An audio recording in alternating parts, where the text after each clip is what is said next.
Le message du jour avec le pasteur Mickey Hardy.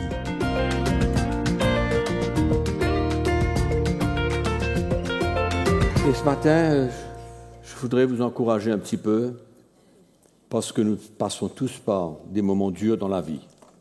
N'est-ce pas? Je disais à quelqu'un ce matin, en train de partager un petit peu avec lui, il me demandait si l'Église à Maurice, ici, était persécutée. Et je partageais un petit peu le témoignage de l'Église, ce que nous avons vécu, traversé, toutes les attaques, l'opposition pour étouffer l'Église, et comment cela nous a fait du bien. Comment cela nous a fait du bien. Ce n'est pas toujours évident de traverser des moments durs, mais ça fait du bien. Et je lui ai dit, s'il y avait à recommencer, on recommencera. Pourquoi? Parce que ça fait du bien à l'Église. À nous et à l'Église. On ne réalise pas ce que Dieu fait à travers des moments comme cela. Et là où Dieu veut nous emmener, c'est très très riche. Très très riche. Ça vaut plus que l'argent et l'or. Beaucoup plus que l'argent et l'or. C'est pourquoi nous n'allons pas courir cette course. On n'a pas couru une course après l'argent. Non. Une course après l'argent, on laisse ça pour ceux qui ne connaissent pas le Seigneur et qui ont des ambitions dans la vie. Et c'est pourquoi il faut que les chrétiens prennent garde. Prennent garde. Afin que l'argent ne soit pas leur motivation. Il faut faire bien attention. On peut si facilement être pris dans le piège.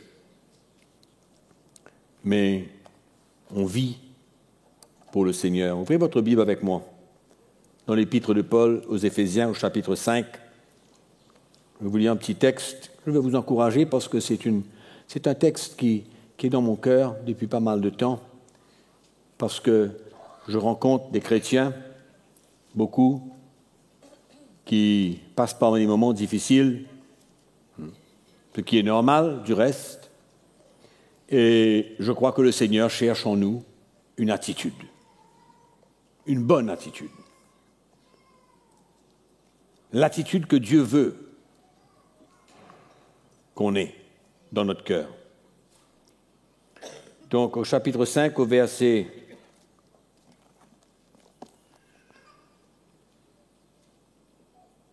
18. Ne vous enivrez pas de vin, c'est de la débauche. Soyez au contraire remplis de l'esprit.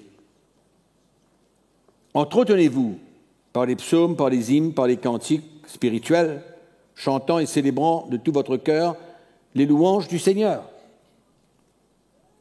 Le verset 20. Rendez continuellement grâce à Dieu le Père pour toutes choses. Au nom de notre Seigneur Jésus-Christ, vous soumettant les uns aux autres dans la crainte de Christ. Amen. Rendant continuellement grâce à Dieu, le Père, pour toutes choses, pas pour certaines, pour toutes choses. Et souvent, nous les chrétiens, on rend grâce à Dieu pour les bonnes choses qui se passent dans nos vies, pour les bénédictions que nous pouvons recevoir. Mais quand il y arrive un moment difficile, on n'arrive pas à rendre grâce à Dieu. On n'arrive pas. Et Paul ici nous dit que nous sommes appelés à rendre grâce à Dieu. C'est quoi rendre grâce à Dieu? C'est de remercier, c'est de louer.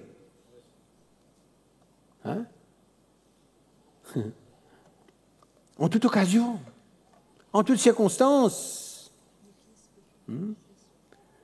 Notre motivation, notre attitude ne doit pas dépendre sur les circonstances de notre vie. Jamais. Paul ici vient nous dire comme quoi nous avons besoin de rendre grâce à Dieu en toutes choses. Les choses ne vont pas, on rend grâce à Dieu. Les choses sont merveilleuses, on rend grâce à Dieu. On est persécuté, on rend grâce à Dieu.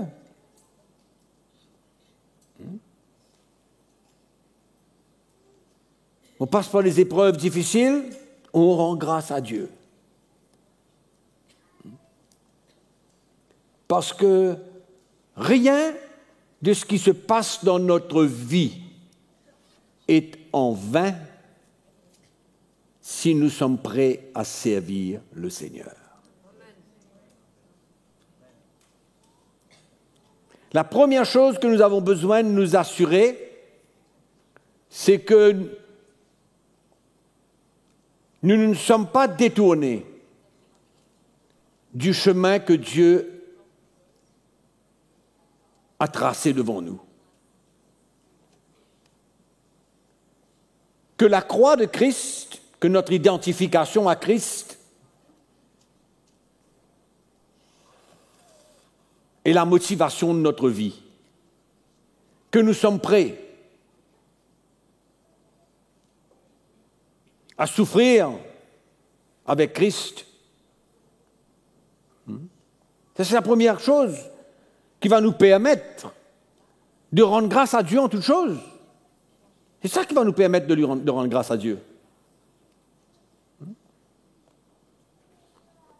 Parce que quand nous prenons ce chemin de la croix, nous réalisons que il y a bien des choses qui doivent se passer dans notre vie, qu'il y aura des défis, des secousses, des tribulations, des souffrances, des afflictions, des difficultés, de l'opposition.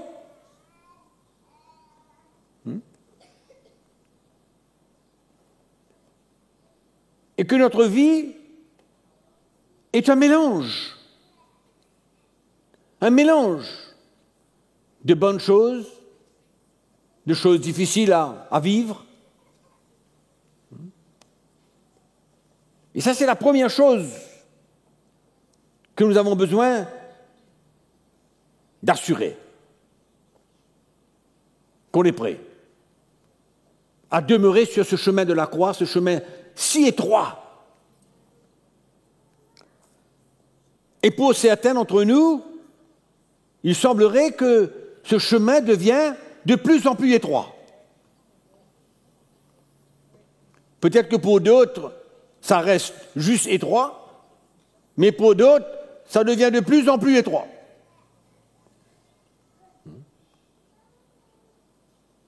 Dans tout cela, c'est le plan de Dieu qui doit se réaliser. Dans tout cela. Et il faut éliminer de notre pensée comme quoi que la vie chrétienne est une vie confortable.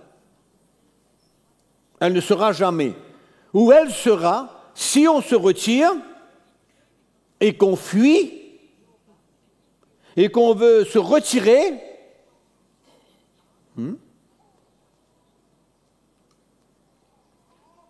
et de ne plus s'identifier avec Christ et avec ceux qui souffrent pour lui et pour l'Église.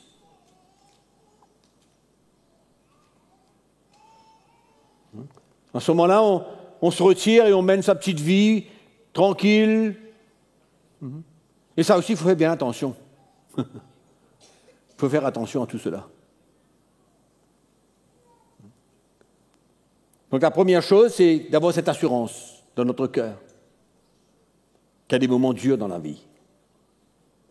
Il y a des choses qui se passent dans la vie où on ne comprend pas, où on n'arrive pas à gérer dans notre intelligence.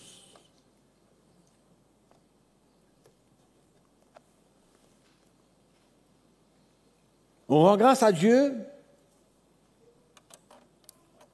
dans l'abondance, on rend grâce à Dieu dans le manquement. On est d'accord? On rend grâce à Dieu dans le manquement, on rend grâce à Dieu dans l'abondance. On le bénit, on loue le Seigneur, on est content, on est joyeux, on est heureux de participer, de s'identifier avec Christ.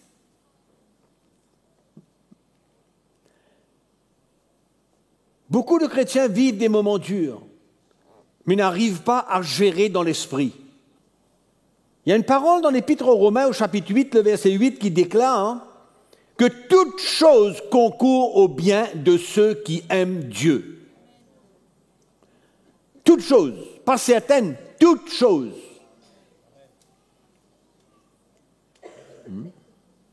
Ça concourt au bien. Ça démontre comme quoi qu'il y a bien des moments qui doivent être durs pour qu'à la fin, ça change et ça concourt à notre bien. Il faut comprendre la vie chrétienne. Il faut avoir une lumière concernant la vie chrétienne. Autrement, toute chose va nous accabler. Va mettre la pression sur notre vie. Toute chose va devenir un fardeau. Ça va devenir ingérable. Ingérable.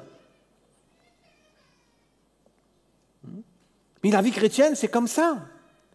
Des moments de grâce, des moments d'excitation, de joie, de victoire.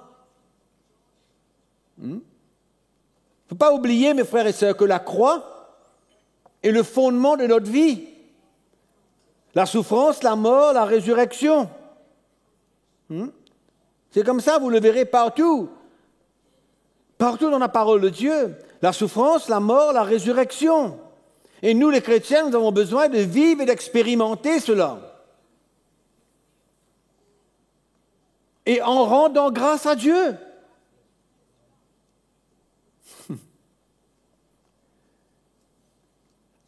Quand il y a quelque chose qui nous frappe, où est Dieu? Où est le Seigneur dans ces moments? Est-ce qu'il demeure toujours notre secours? Ou est-ce qu'on va aller se réfugier vers l'homme?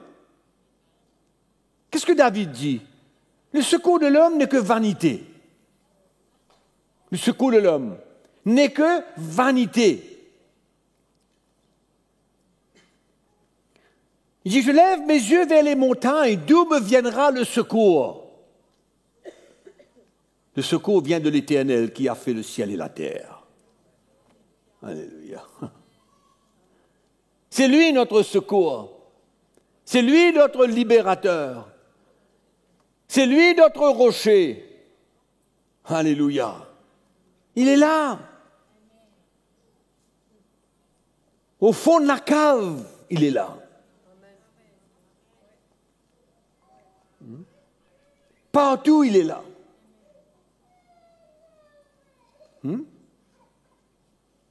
Dans toutes circonstances, dans toutes les situations, il est là, il est sur le trône, il ne bouge pas, il est sur le trône. Il règne. Et quand ma vie l'appartient,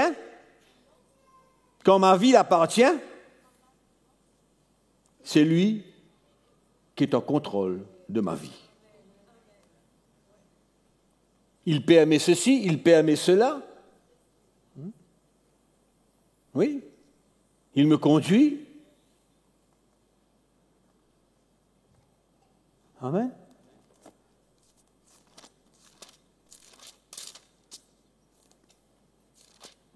Le psaume 23 nous dit « L'Éternel est mon berger, je ne manquerai de rien. » Ça veut dire quoi, rien?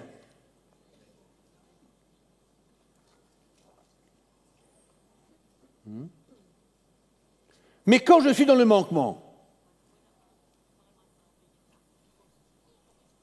comment ce verset s'applique? Je suis dans le manquement, je n'ai rien, mais l'Éternel est mon berger, je ne manquerai de rien. En d'autres mots, ce que je n'ai pas, il remplace par quelque chose d'autre.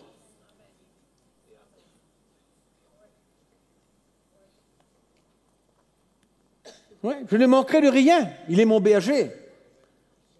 Rien.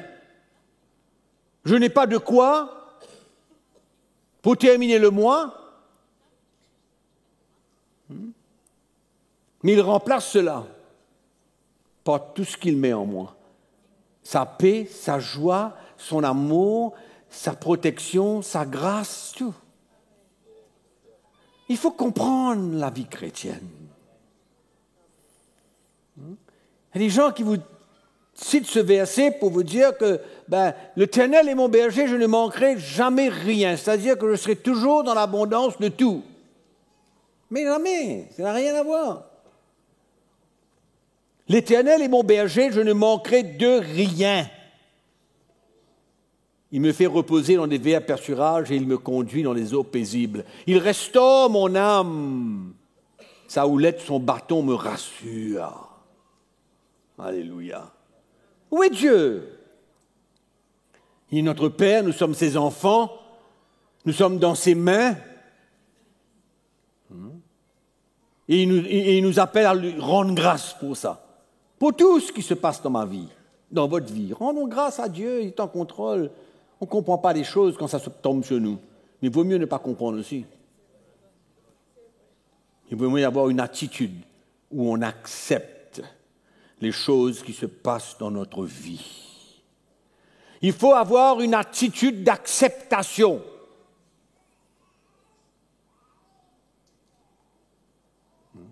Que les choses sont ainsi. Et que dépendant comment est-ce que je vais vivre cette chose, va m'emmener à grogner, à me plaindre, parce qu'il va avoir pitié de soi-même, au lieu de pouvoir se tourner vers le Seigneur et de lui rendre grâce et dire « Seigneur, je ne sais pas ce qui se passe là, mais tu es en contrôle.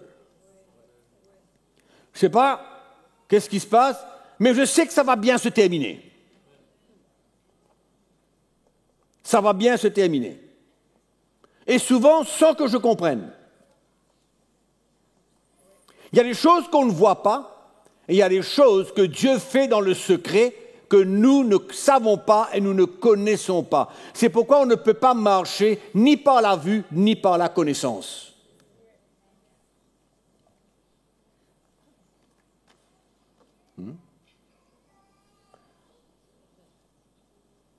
Je suis son enfant, nous sommes ses enfants, il veille sur nous. Il s'occupe de nous, il prend soin de nous. Oui, il veille sur nous, il nous donne ce que nous avons besoin à tout moment. C'est pourquoi l'attitude qu'il y a dans notre cœur, c'est une attitude. Une attitude d'acceptation. Quand je lis dans le livre des Actes des Apôtres et que je vois que l'apôtre Paul était en prison, Paul et Silas en prison, quelle était leur attitude? Quelle a été leur attitude? La parole dit qu'ils ont loué le Seigneur, ils ont rendu grâce à Dieu, parce que pour eux, tout n'était pas terminé là. Non, ce n'était pas une défaite qu'ils vivaient. Mais nous concevons beaucoup de choses comme une défaite, sans savoir qu'est-ce qui va suivre. Comment ça va se terminer?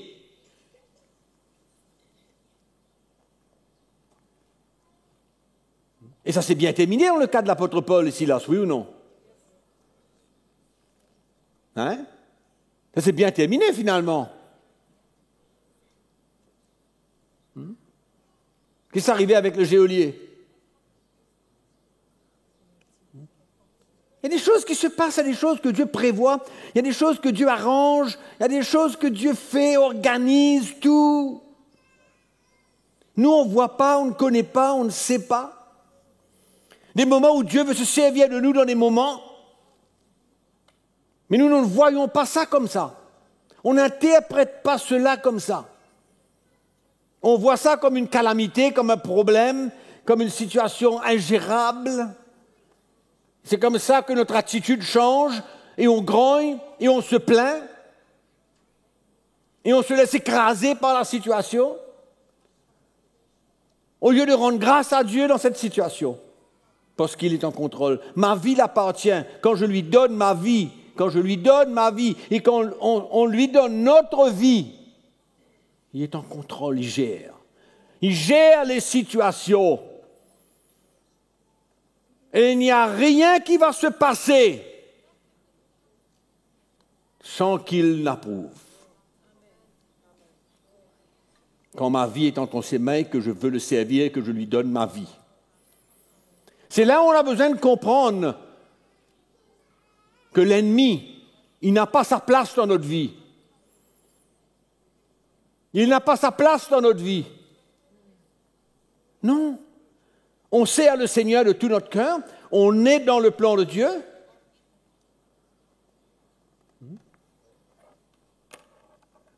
Ça me rappelle toujours ce que j'ai dit une fois. Je prêchais un message là-dessus. C'est difficile d'être dans le plan de Dieu. C'est pas facile d'être dans la volonté de Dieu. Hein? Seigneur, que je sois dans ta volonté. Mais est-ce que être dans la volonté de Dieu veut dire que tout va se passer bien? Non, c'est dur. C'est difficile d'être dans la volonté de Dieu. C'est pas évident. Et Paul, soudainement, il prêche l'évangile et puis il se retrouve en prison. Vloup. Hein? Mais Paul connaît.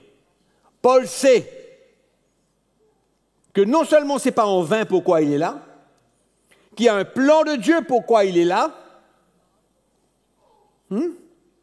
Il accepte cela de tout son cœur. Il rend grâce à Dieu dans cette prison. Il loue son Dieu et il est heureux de souffrir avec Christ. Alléluia. Hein? Il faut comprendre. Il faut comprendre. Il faut qu'il y ait une attitude d'acceptation dans notre cœur.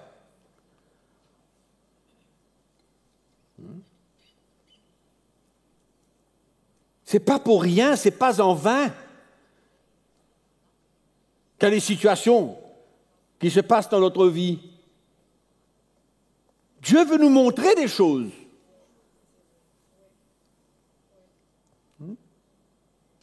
Dieu veut nous éclairer. Ou alors Dieu veut se servir de nous pour quelque chose. Hein? Ouais. Paul avait appris, en plusieurs occasions, on voit. Hein? Quand le Seigneur a dit « Ma grâce te suffit », ma grâce te suffit, il avait compris. Hein? C'était terminé pour lui, il n'allait pas discuter avec Dieu encore. C'est fini. Il portait une écharpe dans la chair et Dieu lui a dit, accepte cela. Mais ça ne va pas t'empêcher à me servir. Accepte-le. Je suis là, ma grâce est là, je vais t'équiper, je te permettrai de continuer, je te donnerai la grâce de vivre cela. C'est pourquoi il faut comprendre la vie chrétienne. Parce que quand Paul dit « rendons grâce à Dieu en toutes choses », il veut nous communiquer quelque chose. Il ne veut pas nous enseigner une théorie. Non, une technique. Comme quelque chose arrive, on rend grâce à Dieu comme ça. Non, ce n'est pas une théorie, c'est une attitude de cœur. C'est une compréhension de la vie chrétienne que nous avons besoin d'accepter. Accepter ce plan merveilleux de Dieu. Et ne jamais se comparer avec quelqu'un d'autre. C'est-à-dire, pourquoi moi? Pourquoi c'est moi qui vis cette chose-là? Pourquoi ce n'est pas lui? Pourquoi? Dieu sait pourquoi. Moi, je ne sais pas pourquoi. Et toi, tu ne sais pas pourquoi, tu n'as pas besoin de savoir et je n'ai pas besoin de savoir pourquoi. Ce que j'ai besoin de m'assurer, c'est que mon cœur est droit. C'est que je vis pour lui et que ma vie l'appartient. et que je lui ai donné ma vie, et que j'accepte maintenant certaines choses qui doivent se passer, qui ne seront pas excitantes, mais le Seigneur m'appelle à payer le prix pour ça, pour quelque chose que je ne connais pas devant. Je ne sais pas. Dieu avait fini de comprendre, lui avait fini de savoir tout. 25 ans après, Dieu ne parle pas par jour, lui. Non, Dieu n'a pas de plan journalier, il se lève un matin, il dit maintenant je vais faire quelque chose. Non, Dieu a un plan. Des années, des années, des années. Le plan de Dieu pour notre salut ne date pas d'un jour comme ça que Dieu a voulu. Non, il a parlé de ça à Abraham depuis des années, des milliers d'années avant. Oui ou non? C'est pourquoi nous ne savons pas, mais Dieu connaît, lui, il a tout organisé. C'est pourquoi quand on accepte, quand on a cette attitude d'acceptation, on a la foi dans notre cœur que ce qu'on fait, ce qu'on vit n'est pas pour rien. Il y a un plan. Il y a un plan, Dieu veut faire quelque chose d'extraordinaire. Je ne sais pas quoi, mais il veut faire. Et qu'est-ce qu'on fait? On se soumet. Et qu'est-ce qu'on fait? On rend grâce à Dieu. Qu'est-ce qu'on fait? On rend grâce à Dieu. Amen. Toute chose concourt au bien, toute chose concourt au bien de ceux qui aiment Dieu. Alléluia. Une catastrophe se tourne en victoire. Hein? Oui. Dieu permet que les choses se passent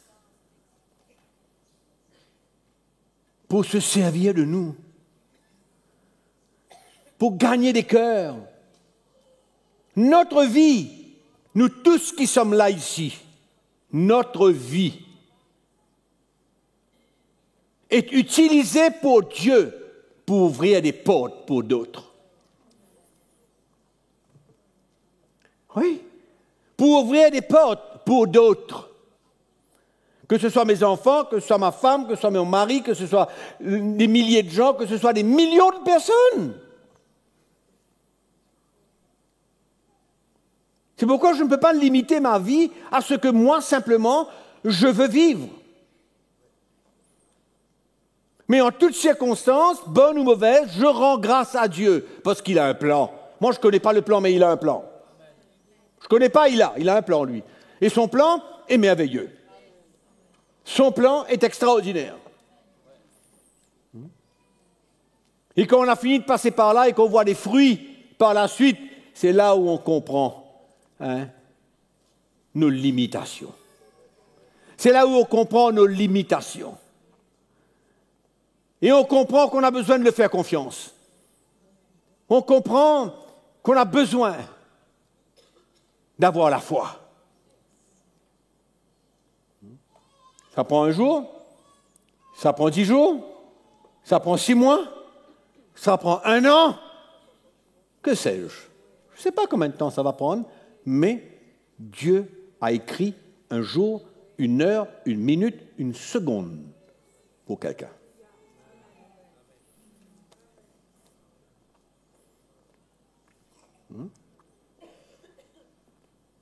Oui. Les rencontres de Dieu, vous avez déjà essayé de comprendre comment Dieu arrange les rendez-vous? Hein? Vous avez déjà essayé de comprendre comment Dieu arrange les rendez-vous? Moi, je ne comprends pas. Hein? Incroyable.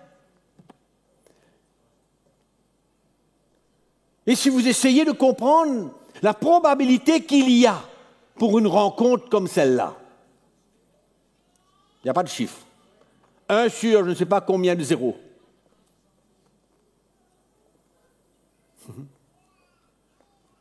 C'est pourquoi Dieu est Dieu.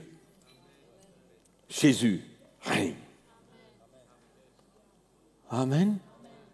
Quelque chose se passe, on est secoué un peu, mais dans notre secousse, Gardons cette foi et cette confiance et cette assurance que ce chemin-là n'est pas en vain.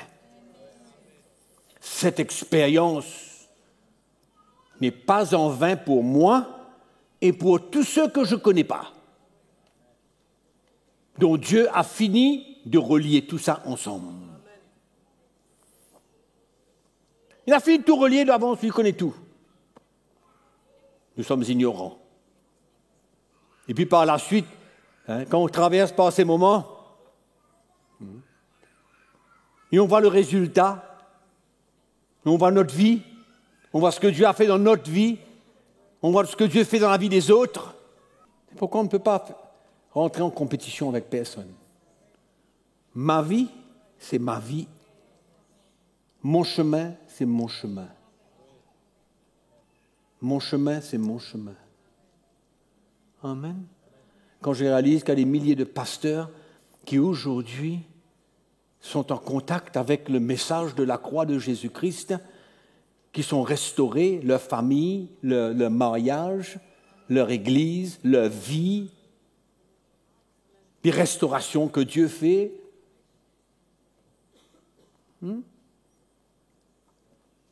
On s'assied, on dit, Seigneur, merci. Merci que tu as permis et que tu as donné la grâce à certains d'accepter, de vivre des moments durs et difficiles. Amen.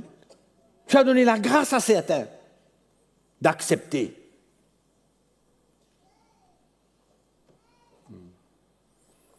Et vous croyez que c'est facile de rendre grâce à Dieu quand on marche sur vous? On pile sur vous? Rendez grâce à Dieu même. Ça fait mal, on ne connaît pas le lendemain. On ne connaît pas le lendemain, mais on rend grâce à Dieu quand même. Oui. Pourquoi? Parce qu'on n'est pas en train de vivre pour quiconque. On est en train de vivre pour le Seigneur. On ne donne pas sa vie pour les hommes, on donne sa vie pour Christ. Et c'est lui qui honore, c'est lui qui récompense, c'est lui qui multiplie, c'est lui qui sauve, c'est lui qui délivre, c'est lui qui fait tout. Il suffit d'avoir les hommes. Et nous sommes là, il suffit d'avoir des hommes et des femmes qui sont là aujourd'hui et qui se disent, Seigneur, si tu m'as emmené là, fais-moi comprendre ce qui se passe dans ma vie. Que jamais je me plains de quoi que ce soit, mais que je puisse te rendre grâce en toutes circonstances.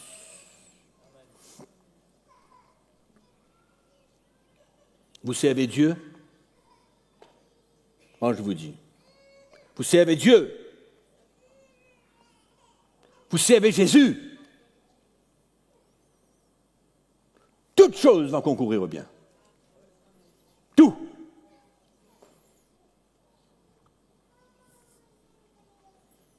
C'est pourquoi ne paniquons pas. Ne vivons pas dans la panique quand nous voyons des circonstances et des situations.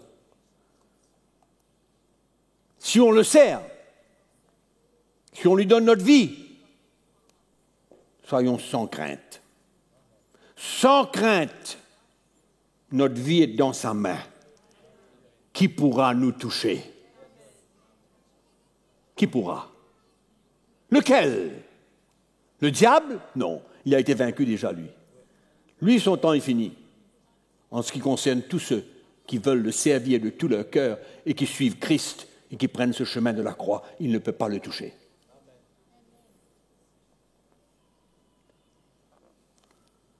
Ça bouscule, on est secoué, on vit une catastrophe, on vit un problème. Attention, tout ne s'arrête pas là. Tout ne s'arrête pas là. Il y a des choses qui vont suivre pour la gloire de Dieu. Pour la gloire de Jésus, il y a des choses qui vont suivre, qui vont arriver, qu'on va voir. On va se réjouir et on va dire, Seigneur, merci de m'avoir permis de traverser ce moment-là.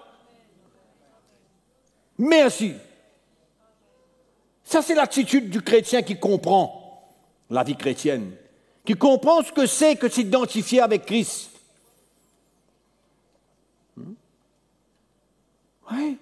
ce que tu vis. Et peut-être pour des milliers d'Africains ou d'Européens, ce que tu vis là. Tu ne sais pas, toi. C'est peut-être pour ton enfant. Ouais. Peut-être pour ta femme, peut-être pour ton mari, peut-être pour quelqu'un. Tu ne sais pas. Mais ne recule pas. Garde cette attitude d'acceptation où à tout moment, tu rends grâce à Dieu. Il y a une mauvaise nouvelle qui nous tombe dessus. Je rends grâce à Dieu. C'est extraordinaire. Hein? Je rends grâce à Dieu. Une mauvaise nouvelle, je rends grâce à Dieu. Oui. C'est vrai. 1 Thessaloniciens, chapitre 5. 1 Thessaloniciens, chapitre 5. Toujours l'apôtre Paul.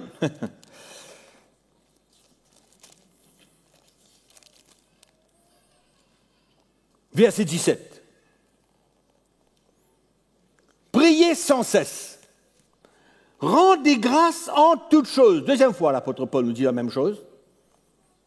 Rendez grâce en toutes choses, car c'est à votre égard la volonté de Dieu en Jésus-Christ. Allez comprendre ça, vous. Car c'est à votre égard la volonté de Dieu en Jésus-Christ.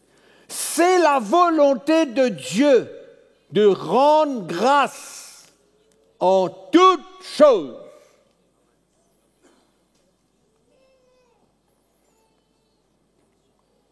Il faut qu'une lumière vienne dans notre cœur, mes frères et sœurs. Il faut qu'il y ait une lumière qui vienne dans notre cœur pour comprendre.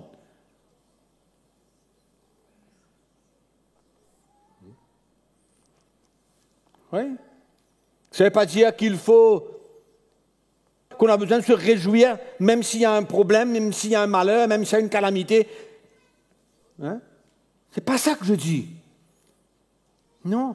Nous, les hommes, nous avons aussi des émotions quand il y a quelque chose qui se passe.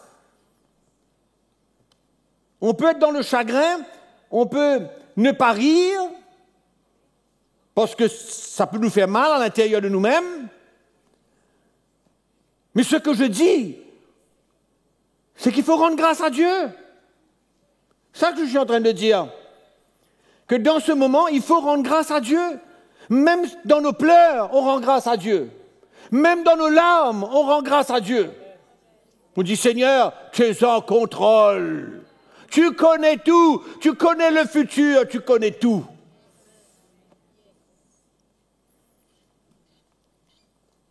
On pleure en rendant grâce à Dieu. Oui. Hein? Vous voyez la différence? Hein?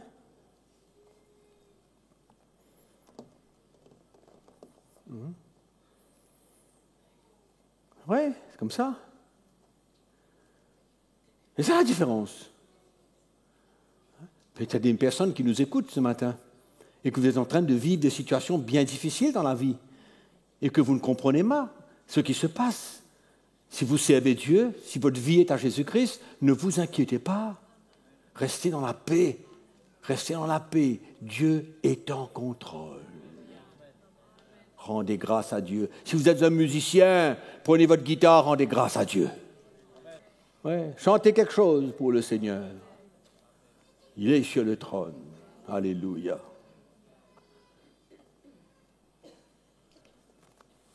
Amen. Vous savez, nous avons des problèmes avec les notes de musique, mais Dieu n'a pas de problème avec les notes de musique, lui. Non. Dieu cherche des cœurs. Il cherche des cœurs. C'est pourquoi je veux vous encourager ce matin. Ne perdez jamais confiance. Ne vous laissez pas abattre par les attaques de l'ennemi dans vos pensées.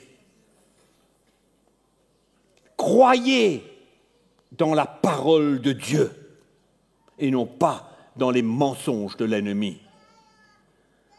L'ennemi peut faire ses conclusions. Et ces conclusions peuvent pouvoir démontrer que lui, il a raison. Mais ce n'est pas lui qui a raison. Quand Jésus a été suspendu à la croix et a donné sa vie en sacrifice, il est mort.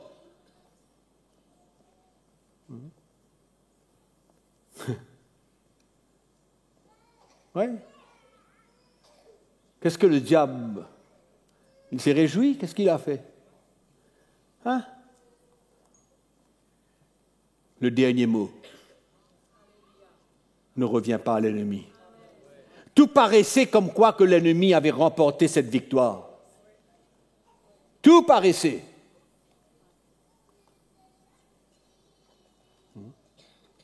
Mais il y a eu une résurrection. Il est ressuscité. Il est vivant pour toujours. Et il est notre berger. Il est notre Seigneur. Il est notre Sauveur. Quelle grâce. Quelle grâce. Amen. Merveilleux. On n'a pas à se justifier. Non. On n'a pas à se comparer. Non. Chacun son chemin. Mais il faut l'accepter. Dans une attitude. Ouais. Parce que de toutes les manières, on est obligé de l'accepter. Ouais. Quand la chose arrive, c'est fini, c'est arrivé, on ne peut pas... Ouais. Ça dépend comment on l'accepte. C'est pourquoi on a besoin d'une attitude d'acceptation dans le bon esprit, dans un bon état de cœur, en portant un témoignage. Un témoignage, comme quoi qu'on ne se laisse pas abattre, on ne se laisse pas écraser, mais on porte dans notre cœur un témoignage comme quoi notre vie dépend de lui et on est prêt à le faire confiance et les choses vont changer pour notre bien. Amen. Dieu ne fait jamais quelque chose pour nous détruire. Jamais. Jamais. Oh, notre Seigneur, il est merveilleux. Amen. Paul s'est comparé à d'autres serviteurs de Dieu une fois. Vis-à-vis des serviteurs de Dieu qui en voulaient à sa vie. Et qui voulaient détruire le ministère. C'est comme ça que dans 2 Corinthiens chapitre 11, il se compare aux faux apôtres. Et comment est-ce qu'il se compare aux faux apôtres? C'est en déclarant que sa vie démontre qu'il est un vrai serviteur de Dieu. Par la manière qu'il accepte les situations dans sa vie. Oui. Par cette attitude de cœur où il accepte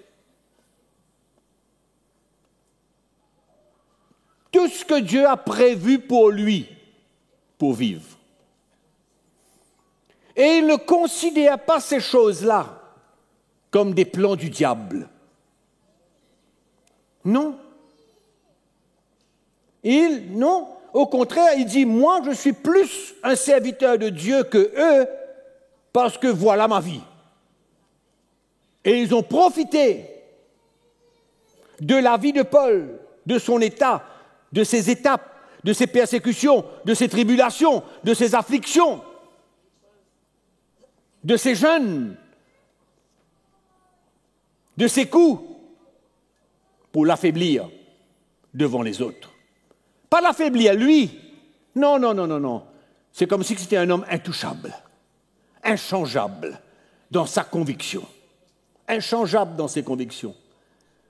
Mais tout ce que ces faux ont voulu, c'est de utiliser la vie de Paul pour montrer qu'il était un faux.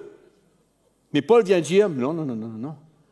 Au contraire, Au contraire, je suis plus un ministre de Dieu que eux. Pourquoi? Parce que voilà ma vie. Et voilà comment je fais face à cette vie. Je suis dans la prison, je rends grâce à Dieu, je le loue. Je ne me plains pas? Non. Je ne grogne pas? Non. Ça fait mal? Oui. Mais je rends grâce à mon Dieu et je sais qu'en toute chose, il me délivrera. Amen. Et pendant que toutes ces situations-là se passent, tout ce chamboulement-là, tout ce qui se passe autour de nous dans notre vie, dans notre situation, n'oubliez jamais, jamais, jamais qu'à l'intérieur de vous, l'Esprit de Dieu est en train de vous former à l'image de Jésus-Christ. Oui. C'est pourquoi, mes frères et sœurs, et tous ceux qui nous écoutent,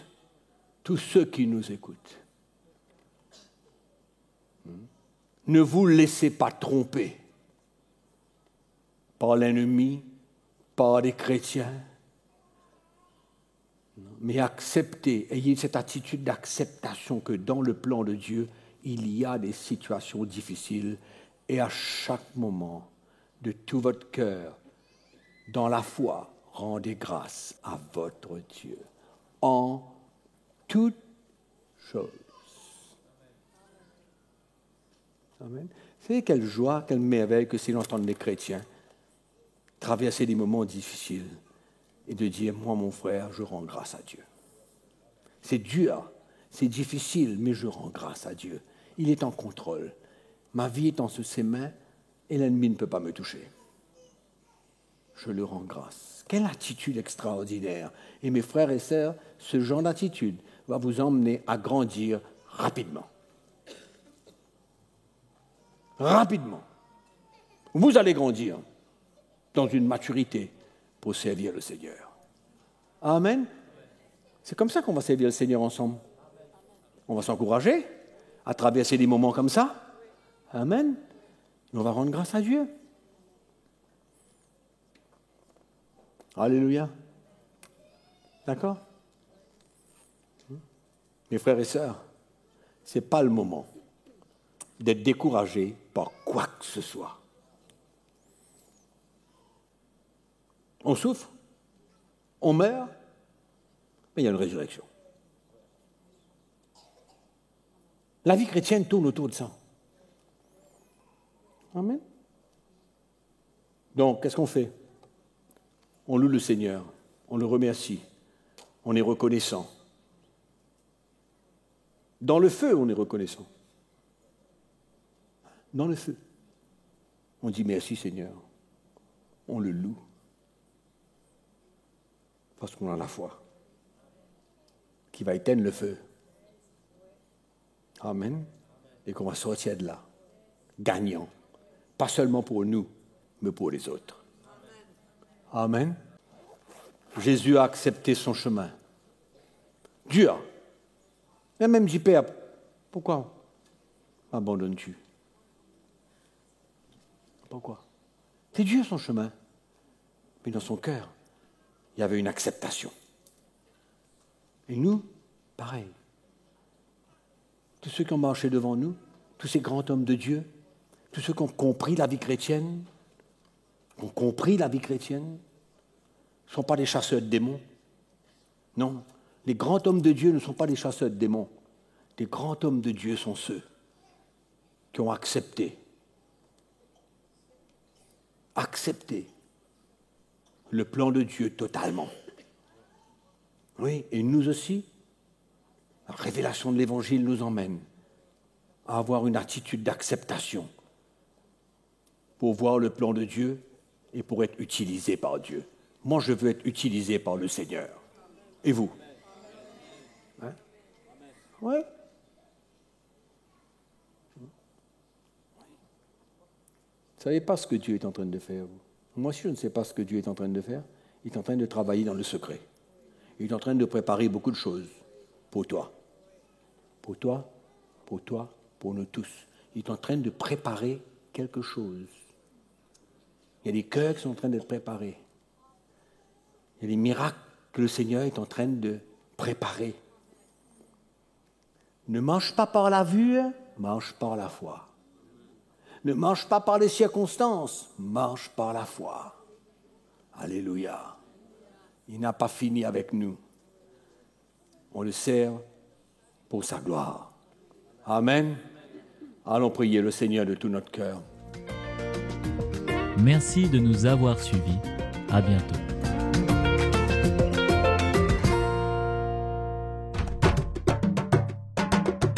Pour plus d'informations, visitez le www.ctmi.org.